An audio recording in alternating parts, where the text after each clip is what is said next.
नमस्कार साथियों, आज हम बात करने वाले हैं 14 अगस्त 2022 के टॉप हॉट क्वेश्चंस की, जो काफ़ी ज़्यादा इंपॉर्टेंट है आपके एग्जाम के पॉइंट ऑफ व्यू से। सारे के सारे क्वेश्चंस आपके करंट अफेयर से रिलेटेड होंगे और उनसे रिलेटेड जो भी फैक्ट बनते हैं जीके से, उनके बारे में बात करेंगे। तो स्टार्ट करते हैं। पहला जो क्वेश्चन है हमारा वो है, निम्नलिखित में से किसे 2021-22 के अखिल भारतीय फुटबॉल महासंघ के वर्ष के पुरुष फुटबॉलर के रूप में नामित किया गया है। मतलब ये है कि 2021-22 में अखिल भारतीय फुटबॉल संघ के पुरुष फुटबॉलर के रूप में किसे सेलेक्ट किया गया है। तो ऑप्शन आपके सामने है, संदेश जिगन, सहल सहमत, गुरप्रीत सिंह सिद्धू और सुनील छेत्री।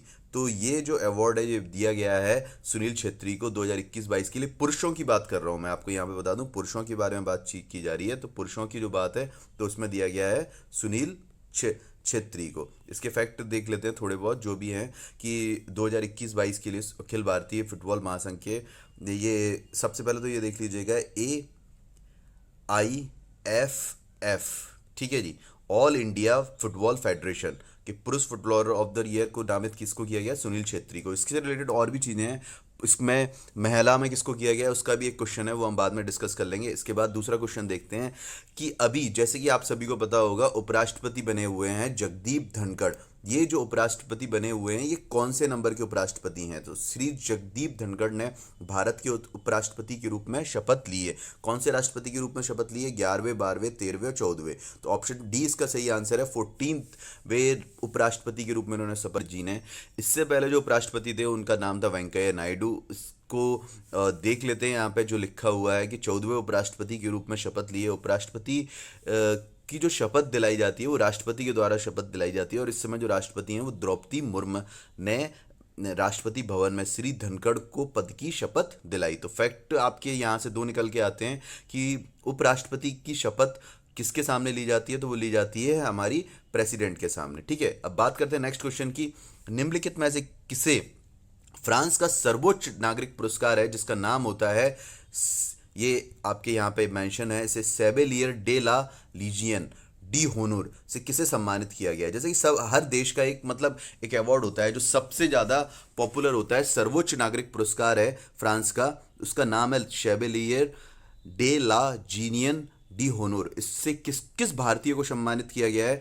तो इसमें अजीज प्रेमजी, सौमित्र चटर्जी, रतन टाटा और शशि थरूर। चार ऑप्शन है, इसमें डी ऑप्शन बिल्कुल सही आंसर है। शशि थरूर जी हैं जो कांग्रेस के एक वरिष्ठ नेता हैं जिनको फ्रांस के सर्वोच्च नागरिक पुरस्कार, ये नागरिक पुरस्कार, यहाँ पर क्वेश्चन डायरेक्ट भी आपके एग्जाम में आ सकता है कि वो होता है डी होनोर पुरस्कार से किससे सम्मानित किया गया है। फ्रांस का सर्वोच्च नागरिक पुरस्कार है ये, तो शशि थरूर को किया गया इसी साल 2022 में।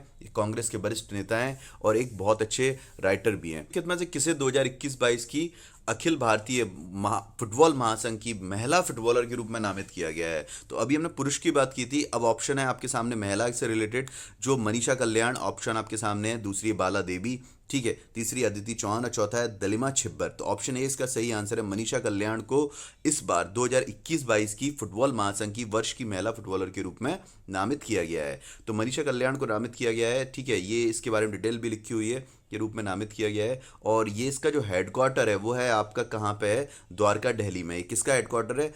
All India football federation headquarter, जिसे बोला जाता है AIFF। मैं लिख देता हूँ यहाँ पे AIFF, ठीक है, और द्वारका, दिल्ली में है। और इसकी इस्टेब्लिशमेंट मतलब स्थापना कब हुई थी? 23 जून 1937, मतलब आज़ादी से पहले इसकी स्थापना हुई थी।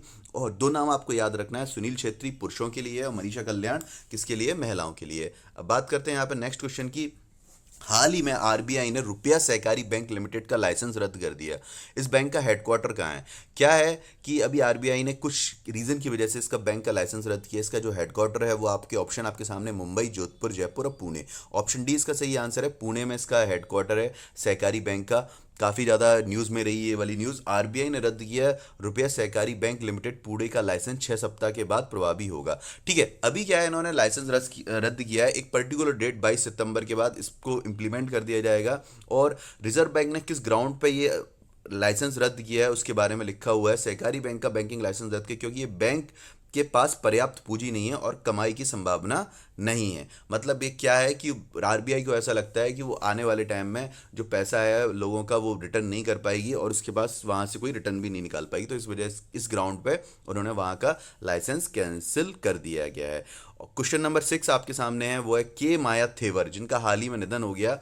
किस राजनीतिक दल की पूर्व और पहली सांसद थी? मतलब किस पार्टी से बिलोंग करती थी के माया थेवर, जिनका निधन हो गया है? सीपीआई, राजद, अन्ना द्रमुक, एनडीए। ऑप्शन सी इसका सही आंसर है। साउथ की पार्टी है अन्ना द्रमुक, ठीक है, जिससे बिलोंग करती थी, जिनका नाम है के माया थेवर। और मतलब साउथ मतलब दक्षिण इंडिया की पार्टी है, और ये पूर्व सांसद भी थी। अखिल भारतीय अन्ना द्रविड़ मुनेत्र कंगडम इसका फुल फॉर्म होता है, ठीक है। ये इसको आप इस तरीके से ही बोल सकते हो, AIDMK। ये ऑप्शन में था नहीं, ये वाला ऑप्शन। इस पार्टी से बिलोंग करती हैं, और वहाँ पे मैंने अन्ना द्रमुक लिखे करके लिखा हुआ था, तो अन्ना द्रमुक पार्टी से बिलोंग करती थी, और ये पहली सांसद थी अन्ना द्रमुक पार्टी की, ठीक है, की राजनेता। और के कारण का भी निधन हो गया। तो न्यूज़ में आपसे डायरेक्ट क्वेश्चन पूछा जा सकता है, के माया थेवर किस क्षेत्र से संबंधित थी? तो राजनीति से संबंधित थी। मार्गन स्टैनली के अनुसार वर्ष 2023 में भारत की अनुमानित जीडीपी विकास दर क्या रहेगी? ऑप्शन आपके सामने है। 6%, 7.5%, 6.5% और 7%। ऑप्शन डी बिल्कुल सही आंसर है। 7% जीडीपी रहने वाली है मार्गन स्टैनली के अनुसार 2023 में। तो मार्गन स्टैनली एग्जैक्टली है क्या, बात कर लेते हैं उसके बारे में भी, ठीक है। 7% जीडीपी रहने का अनुमान है। और मार्गन स्टैनली एक तरीके की ऑर्गेनाइजेशन है, ठीक है, जिसका हेडक्वार्टर कहाँ पे है? आपका न्यूयॉर्क में हेडक्वार्टर है। काफ़ी पहले ये इस्टेब्लिश्ड हो गई थी ये वाली ऑर्गेनाइजेशन। और इसमें सबसे बड़ी बात जो है वो ये है कि chief Asia economist at Morgan Stanley वो कौन है? चेतन आहा है। चेतन आहा भारतीय मूल के हैं, भारतीय हैं। तो इससे रिलेटेड भी क्वेश्चन आ सकता है कि मार्गन स्टैनली जो ऑर्गेनाइजेशन है उसके चीफ एशिया इकोनॉमिस्ट कौन है? तो वो है चेतन आहा। अब बात करते हैं यहाँ पर नेक्स्ट क्वेश्चन की। 2022 अंतर्राष्ट्रीय युवा दिवस का विषय क्या है? तो ऑप्शन आपके सामने है। इंटर इंटर मतलब इंटरनेशनल सॉलिडिटी, सभी उम्र के लिए एक विश्व बनाना, खाद्य प्रणालियों का बदलाव, मानव और ग्रहों के स्वास्थ्य के लिए युवा नवाचार, युवाओं के लिए सुरक्षित संस्थान, और ऑप्शन डी है वैश्विक कार्यवाही के लिए युवा जुड़ाव। तो ऑप्शन ए इसका बिल्कुल सही आंसर है, ठीक है। सभी उम्रों के लिए एक विश्व बनाना, ये इस बार 2022 की थीम है। अंतर्राष्ट्रीय अंतर्गत पीढ़ी एकजुटता, सभी उम्रों के लिए दुनिया बनाना मतलब विश्व बनाना, और अंतर पीढ़ीगत एकजुटता, ये इस विषय का, इसकी जो विषय है उसका नाम है। काफ़ी ज़्यादा इंपॉर्टेंट है 2022 के लिए। अंतर्राष्ट्रीय युवा दिवस के संस्करण का विषय क्या है? तो डायरेक्ट आपके सामने क्वेश्चन आ जाएगा। इसे इंग्लिश में बोलोगे तो आप इंग्लिश में इसे बोल सकते हो इंटरनेशनल सॉलिडिटरी, और हिंदी में बोलोगे अंतर पीढ़ीगत एकजुटता, और सभी के लिए एक विश्व बनाना। अब बात करते हैं यहाँ पर नेक्स्ट क्वेश्चन की, वो है 12 अगस्त को अंतर्राष्ट्रीय दिवस किस जानवर की याद के रूप में मनाया जाता है? ऑप्शन आपके सामने है। तो वो है आपका विश्व कछुआ दिवस, ठीक है जी।